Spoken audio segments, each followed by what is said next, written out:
The Vietnamese Zen master, Thich Nhat Hanh, was once asked, "What do we most need to do to save our world?"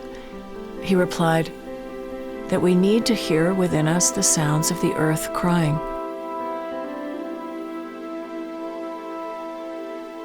And so it was with me.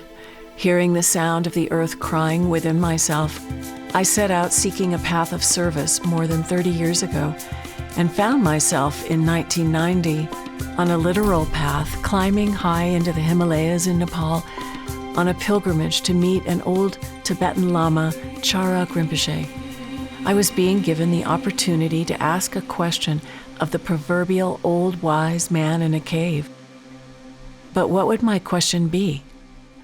As I sorted through recent losses in my life and confronted the loss of life in ecosystems around the world, I felt lost and confused. Carrying a deep yearning for a larger purpose inside me, with each step I began to hear the sound of the earth crying. Then, in the final stretch of high-altitude air, my life's guiding question became clear. I knew I had to ask him, what can we do to bring healing and protection to the earth? In that fateful moment with the holy man in the cave, I was given an ancient Tibetan practice to work with sacred clay vessels called earth treasure vases, which I was told can bring healing and protection to the lands where they are planted in the ground.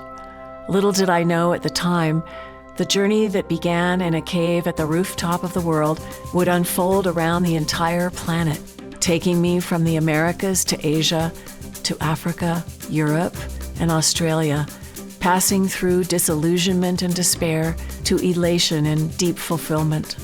Through Mother Earth's many cultures and communities, her dark forests and high mountain caves, riding ocean waves and braving winding roads. Following this sacred purpose, I made relations with people all around the world through this ancient practice of global healing.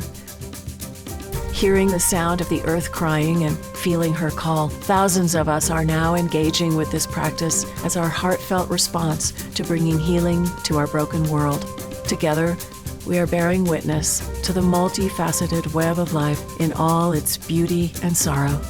Every step of this global healing journey has called me to trust more deeply what I cannot see, something so much larger than myself. Along the way, I lost the path. I fell off the path. I wanted to leave the path behind.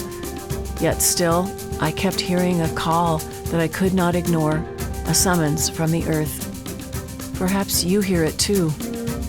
I wrote Summoned by the Earth to share this journey with you, and as an offering to all who are hearing the cry and the call, to awaken to a vital and vibrant relationship of interbeing with each other, with all beings, and with the living earth, Gaia.